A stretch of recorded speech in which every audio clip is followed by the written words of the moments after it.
Hi അസ്സലാമു അലൈക്കും. Welcome to raise world. ഞാൻ ഇന്നിവിടെ കാണിക്കാൻ പോകുന്നത് ചുക്ക് കാപ്പി എങ്ങനെ എളുപ്പത്തിൽ തയ്യാറാക്കാം എന്നാണ്. ഇത് കുട്ടികൾക്കും മുതിർന്നവർക്കും കഫക്കെട്ട് മാറാൻ വളരെ നല്ലതാണ്. അതിനുവേണ്ടി ഞാനിവിടെ ഒരു പീസ് ഇഞ്ചി എടുത്തിട്ടുണ്ട്, ഒരു പീസ് വെല്ലം എടുത്തിട്ടുണ്ട്, ഇത്രയും തുളസി എടുത്തിട്ടുണ്ട്. ഇത്രയും തുളസിയുടെ ആവശ്യമില്ല, ഞാനിതിപ്പോൾ വീഡിയോയ്ക്ക് വേണ്ടിയിട്ടാണ് ഇവിടെ ഇത്രയും കാണിച്ചത്.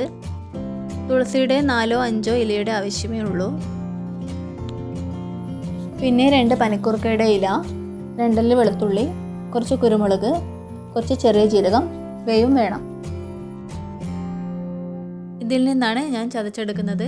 മിക്സിയുടെ ജാറിൽ നിന്ന് ക്രഷ് ചെയ്തെടുക്കുന്നതിനേക്കാളും നല്ലത് ഇതിൽ നിന്ന് ചതച്ചെടുക്കുന്നതാണ്. ഇനി ആദ്യം തന്നെ കുരുമുളക് ചതച്ചെടുക്കാം.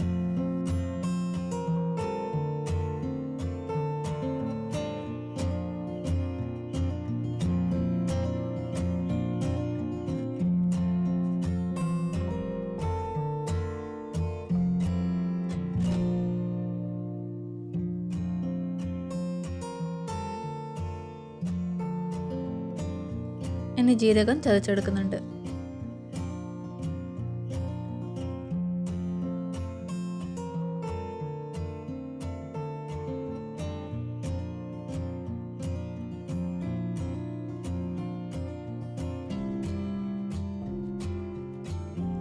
ഇഞ്ചിയും വെളുത്തുള്ളിയും അതുപോലെ ഒരുമിച്ച് ചതച്ചെടുക്കുന്നുണ്ട്.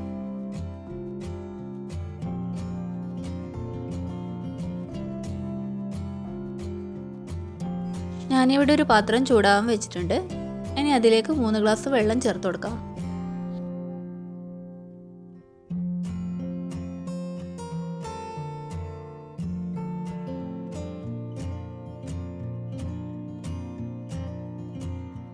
ഇനി വെള്ളം ചൂടായി വരുമ്പോൾ ഇതിലേക്ക് കുരുമുളകും ചെറിയ ജീരകവും ചതച്ചത് ചേർത്ത് കൊടുക്കുന്നുണ്ട്.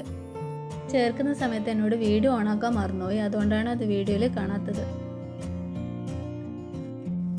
ഇനി ഇതിലേക്ക് ഇഞ്ചിയും വെളുത്തുള്ളിയും ചതച്ചത് ചേർത്ത് കൊടുക്കാം. പനിക്കൂർക്ക മുറിച്ചത് ചേർക്കുന്നുണ്ട്.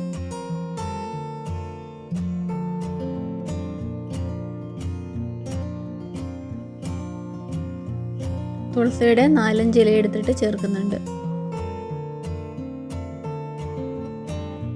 ഇനി ഇതിലേക്ക് വെള്ളം ചെറുതായി കട്ട് ചെയ്തതും കൂടി ചേർത്ത് കൊടുക്കാം.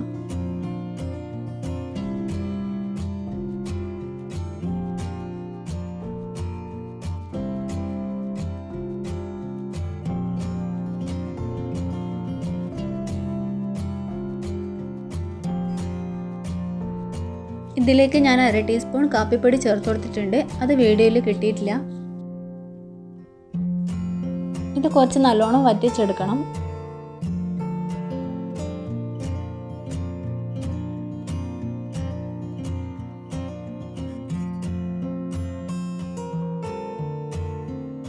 ഞാനിവിടെ 3 ഗ്ലാസ് വെള്ളമായിരുന്നു ചേർത്ത് കൊടുത്തിട്ടുള്ളത്. ഇതിപ്പോൾ വറ്റിയിട്ട് 1.5 ഗ്ലാസ് വെള്ളമായിട്ടുണ്ട്. ഇനി നമുക്കിത് ഓഫ് ചെയ്ത് കൊടുക്കാം. ഇതിപ്പോൾ ഞാൻ കുട്ടികൾക്ക് വേണ്ടിയിട്ട് ഉണ്ടാക്കിയതാണ്, അതുകൊണ്ട് ഈ ചെറിയ ഗ്ലാസ്സിൽ ഒഴിച്ചിട്ടാണ് ഞാനിവിടെ കാണിക്കുന്നത്. അപ്പോൾ നിങ്ങൾ ഇതുപോലെ തന്നെ ഒന്ന് ട്രൈ ചെയ്ത് നോക്കണം. ഇത് ശരിക്കും എല്ലാ അളവും കറക്റ്റ് ആയിരുന്നു, അതുകൊണ്ട് ഇത് ശരിക്കും കുടിക്കാൻ ഒരു ബുദ്ധിമുട്ടും ഇല്ല. ഇത് കുട്ടികൾക്കൊക്കെ കൊടുക്കാൻ വളരെ നല്ലതാണ്. അപ്പോൾ നിങ്ങൾക്ക് ഈ വീഡിയോ ഇഷ്ടമായിട്ടുണ്ടെന്ന് കരുതുന്നു. ഇഷ്ടമായിട്ടുണ്ടെങ്കിൽ പ്ലീസ് ഒന്ന് സബ്സ്ക്രൈബ് ചെയ്യണേ.